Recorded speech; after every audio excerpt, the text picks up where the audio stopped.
Join किया है senior analyst जो कि इंटरनेशनल अफेयर्स के एक्सपर्ट हैं डॉक्टर मुनव्वर हुसैन ने। सर अस्सलाम वालेकुम, बेहद शुक्रिया आपका और आपके कीमती वक्त का। वेलकम कहेंगे आपको शो में। सर ये बताइएगा कि तुर्किया में पाकिस्तान और अफगान तालिबान के जो मुज़ाकरात हैं, क्या ये वाकई नतीजा खेज होंगे या महज ये सिफारती फोटो सेशन है? देखें, होने तो चाहिए असूली तौर के ऊपर, और ये पाकिस्तान से ज्यादा अफगानिस्तान के हक में है कि ये मुज़ाकरात कामयाब हों।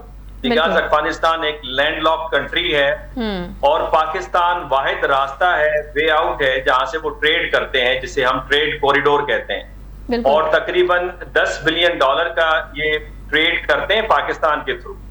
तो मैं समझता हूं कि ये अफगानिस्तान के हक में बेहतर है। और फिर अफगानिस्तान जब तक खुद स्टेबलाइज नहीं होगा तो अफगानिस्तान के अंदर जो मौजूद मुख्तलिफ सेक्शंस हैं अफगान सोसाइटी में, ताजिक हैं, उज़्बक हैं, दरी बोलने वाले हैं, उसके बाद हजारा कम्युनिटी है, वो फिर बगावत करेंगे अगर उनकी जरूरियात जिंदगी पूरी नहीं होंगी।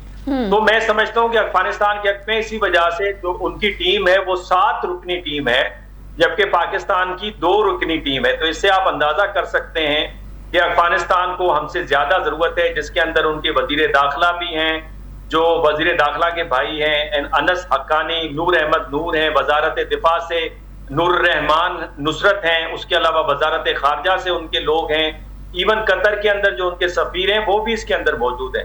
तो अफगानिस्तान को सोचना है कि उन्होंने जंग का रास्ता अख्तियार करना है या अमन का। जंग की हालत में तो उनको अपनी हुकूमत से भी हाथ धोना होगा।